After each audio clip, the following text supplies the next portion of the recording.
All right, Shalom. First, I want to give all praises, honor, and glory to Yahweh, Bahashem, Yahushai, Bahashem, Rakah, Kodash. Double honors to the apostles of Great Millstone, and peace and blessings to the elect. All right, yeah, basically, wanted to exhort brothers, all right, just to remember that, we are now in that, we're in that time, okay, where prophecies are, basically on rapid fire, okay, and there's so much news, so much information, all right, that you can, bring out. It's not even, it's impossible for one person to keep up with it all, okay, and that's why we have a body, okay, so it is essential, it is crucial, okay, that you're putting in as much work as possible, that you're doing your best, all right, because we know we're very close to the time, all right, but at any moment the Lord could really shut this whole thing down, okay, and that'll really be the end, all right, of your work session, okay, in terms of your diligence in this form, okay, so you want to make sure that when that time happens, when the Lord says, stop writing pencils down, that you're giving it your all. There is no excuse of, I don't have a topic. There's more than enough, all right, information out there, man. If you go on RT News or Reuters or Zero Hedge or any one of these sites, okay, you'll find, all right, current events, things that are going on all around the world, okay, prophetic, things that are happening. That's where our focus is supposed to be on prophecy. Okay, we're supposed to be that good and faithful servant that does what the Lord commanded us to do, and that is to prophesy. Okay, you don't go hard, and then when you're in a double overtime, all right, things are hot, things are heated. That's when you just start giving up. No, it doesn't matter how tired you are. You got to. That's when you got to push the hardest. The goal is to win. All right, win the match.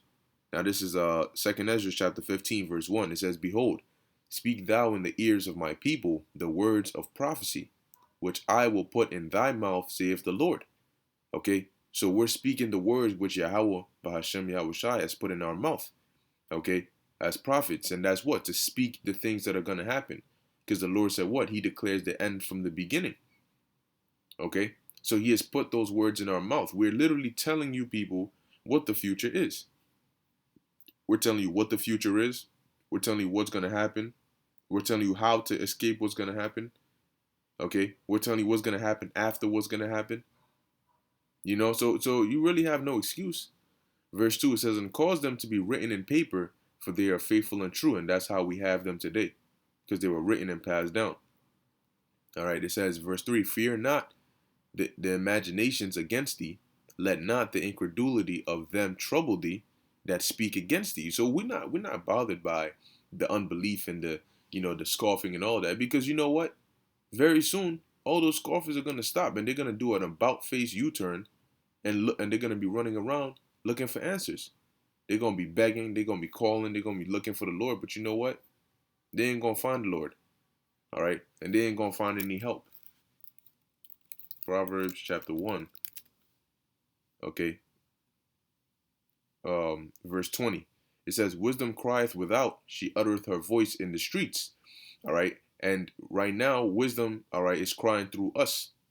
Okay, did the Lord not say, "Behold, speak thou in the ears of my people the word of prophecy, the words of prophecy, which I will put in thy mouth"?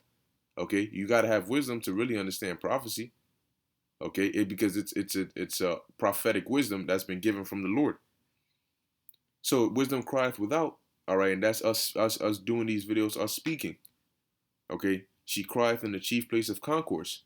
Now, regardless of where brothers physically might be when they go out to preach, when we come on the YouTube and we do these live streams and these videos, this is technically the chief place of concourse.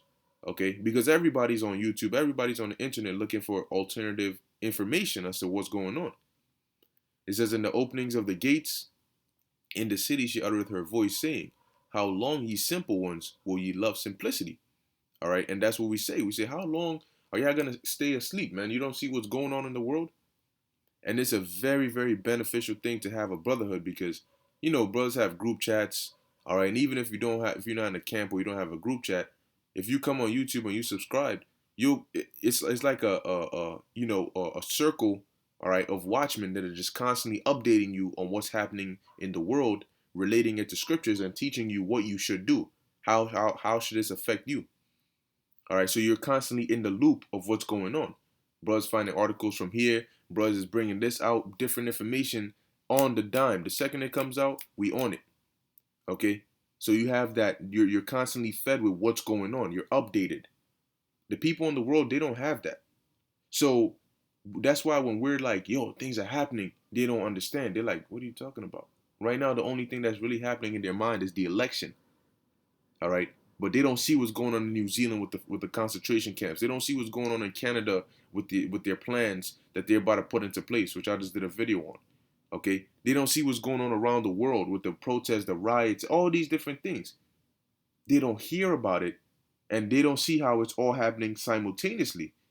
So they think that things are still moving, at a somewhat regular pace. But we see it, okay, and we see that the Lord is really working. So it keeps us awake. But they're what? They love simplicity. A lot of them don't want to do research. A lot of them don't want to hear about these things. It says, and scorners delight in their scorning, and fools hate knowledge. They hate knowledge, but knowledge, all right, does it not say in Isaiah 33:6, all right, that wisdom and knowledge shall be the stability of thy times? You want to be stable when it happens, but you don't want knowledge. It says, turn you at my reproof. Behold, I will pour out my spirit unto you. I will make known my words unto you, because I have called and ye refused. All right. I have stretched out mine hand and no man regarded. Okay. So what's going to happen? You're going to say, oh, well, Lord, I didn't see you ever stretch out your hand. Well, then he's going to put a flashback of when you walked across some of the men of the Lord prophesying that you didn't stop, or you cursed them out, or you said something in your head. Guess what? He's going to play that flashback to you. Oh, Lord, I didn't know. Well, it is what it is. It says, but ye have set at naught all my counsel, and would none of my reproof. But see, we have not set at naught all the Lord's counsel. And we took the Lord's reproof. That's why we're doing what we're doing. Okay, and that's why now it's very crucial to do what we're doing more than ever. You hear the plans they're coming with. Very, very soon, we're not going to be allowed to do this work. Okay, very soon, and that's going to be how the Lord is going to close the ministry. So before that happens, as it's closing, you want to make sure you get all your spiritual points in, man. All right, your spiritual half-court shots, your spiritual three-point shots, all of that, as best as you can. It says, I will laugh. I also will laugh at your calamity. I will mock when your fear cometh. See, we don't want that to happen to us. We want to have enough spiritual money in the bank so that when we try to, purchase deliverance with our spiritual money, the Lord doesn't say, insufficient funds, because man, insufficient funds is going to get you messed up. Okay. It says, verse 27, when your fear cometh as desolation, and your destruction cometh as a whirlwind, when distress and anguish cometh upon you, and that's what this world is getting ready to see. And guess what they're going to do? Verse 28, then shall they call upon me. You want to talk about stop looking for your release date and just do your time, nigga. Well, guess what? When that time comes, even people like that are going to try calling the Lord. They're going to look for release dates. Because all hell is going, man, you know what? Let's just keep reading. It says, then shall they call upon me, but I will not answer. They shall seek me early, but they shall not find me, man.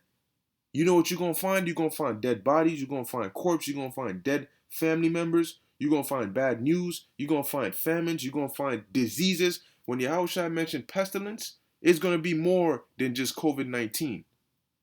It's going to be more. Soon, people are not going to be able to say that, oh, this is just them inflating the numbers.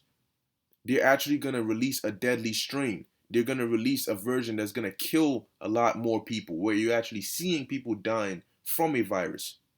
Okay? You're going to see in that. You're going to be seeing martial law troops. So when you seek to find the Lord, this is what you're going to find instead. Why? Verse 29, for that they hated knowledge and did not choose the fear of the Lord, which is what? Wisdom. They would none of my counsel, they despised all my reproof. Therefore shall they eat of the fruit of their own way and be filled with their own devices. And the Lord said he's going to start at his sanctuary first, man. So everybody should be giving it their all. You should be prophesying your heart out. Okay? And just keep going, man. Because once your chance to show the Lord your diligence is over, that is it. Okay? That is it, man.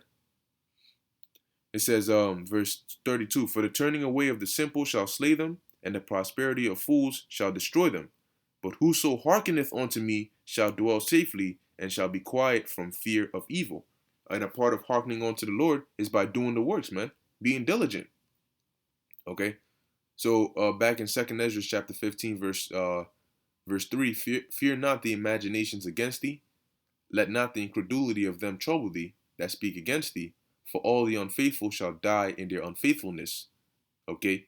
Behold, saith the Lord, I will send plagues upon the world, the sword, famine, death, and destruction. My goodness. For wickedness hath exceedingly polluted the whole earth, and their hurtful works are fulfilled. All right? Therefore saith the Lord, I will hold my tongue no more as touching their wickedness, and which they profanely commit, neither will I suffer them in those things in which they wickedly exercise themselves. And when you try to say something about it, they call you all different names. Behold, the innocent and the righteous blood crieth unto me, and the souls of the just complain continually. So if you just, you're going to be complaining continually. Okay? Through your prayers, through your videos, through your diligence. Okay? Constantly begging the Lord to bring this thing, man. You're going to be looking forward to this happening because this is going to bring about the change. Not the change for the elites, but the change that we need. Okay? Because guess what? They're gonna take this down one way, and the Lord is gonna hijack it and take it a whole nother way, man. All right? You're gonna be seeing spiritual power. Things are gonna get out of hands for these elites. This is John chapter 9, verse 4. I must work the works of him that sent me. And who sent us? Yahweh Ba'ashem Yahweh Shai. All right, when you first woke up to this truth, they woke you up. Okay? When you heard and understood this truth, they caused that to happen. So that what? You can work. This is this is like the parable Yahweh Shai gave about, the rich man who went to the marketplace and found people that were idle and called them to come work. Okay, that is what we're doing right now. So we must work the work of works of him that sent us while it is day. The night cometh when no man can work. So the time is coming very soon where it's going to be darkness, man. Okay, it's going to be complete chaos. It ain't going to be a time for us to go out there and prophesy on the streets. People going to be on the run. Where you going?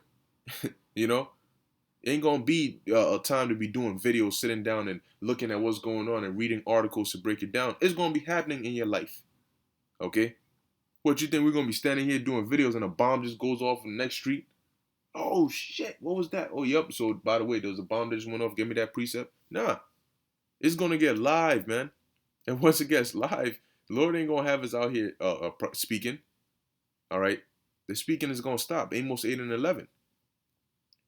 Okay, so let's move on. This is Jeremiah chapter 12, verse 5. It says, if thou hast run with the footmen, and they have wearied thee, then how canst thou contend with horses? And if in the land of peace wherein thou trustedst, they weary thee, then how wilt thou do in the swelling of Jordan? Okay, now running with the footmen, all right, that's basically running with your mates. It says, and they have wearied thee. So if you can't keep up with the pace things are going now, okay, how are you going to contend with horses? How are you going to be able to endure what's about to happen?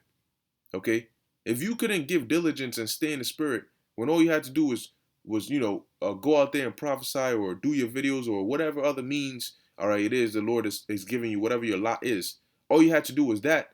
Okay, how are you going to be able to keep up when all hell breaks loose in Jacob's trouble? If you weren't able to maintain your faith now, all right, which will drive you to do greater works, how are you going to be able to exercise faith when things are in an even worse condition?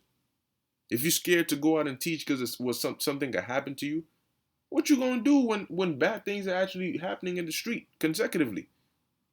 Okay, you got to keep up with the pace, man, and be ready to step it up. Okay, now this is Matthew chapter 24, verse 44. It says, therefore be ye also ready, for in such an hour as ye think not, the Son of Man cometh. Who then is a faithful and wise servant, whom his Lord hath made ruler over his household, to give them meat in due season? So who is a faithful and wise servant? Verse 46, blessed is that servant whom his Lord, when he cometh, shall find so doing. Shall find so doing what? Shall find so doing the works. Because what's going to happen to the Lord's servants? Okay, Let's get that. Isaiah 65. All right. This is Isaiah 65 and 13. Therefore, thus saith the Lord power, behold, my servants shall eat. So if you want to make sure you're accounted worthy to be a servant of Yahweh Ba'ashem Yahweh Shai. And what are the servants of the Lord going to do? They're going to be putting in the work the Lord has commanded them to do. John 9 and 4, Matthew 24.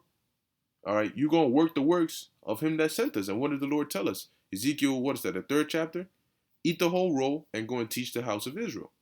Isaiah 58 and 1, cry aloud and spare not. All right, and show Jacob their transgressions. Okay, 2nd Ezra 15, speak thou in the words, in the ears of my people, the words of prophecy. Those are the works that the servants of the Lord are going to be doing. And those servants, guess what? It says what? Behold, my servant shall eat, but ye shall be hungry. Behold, my servant shall drink, but ye shall be thirsty. Behold, my servants shall rejoice, but ye shall be ashamed. Why? Because the servants were putting in the work that was pleasing to the Lord. So when that time comes, the Lord is going to take care of his servants. All right. It says, behold, my servant shall sing for joy of heart, but ye shall cry for sorrow of heart, and shall howl for vexation of spirit.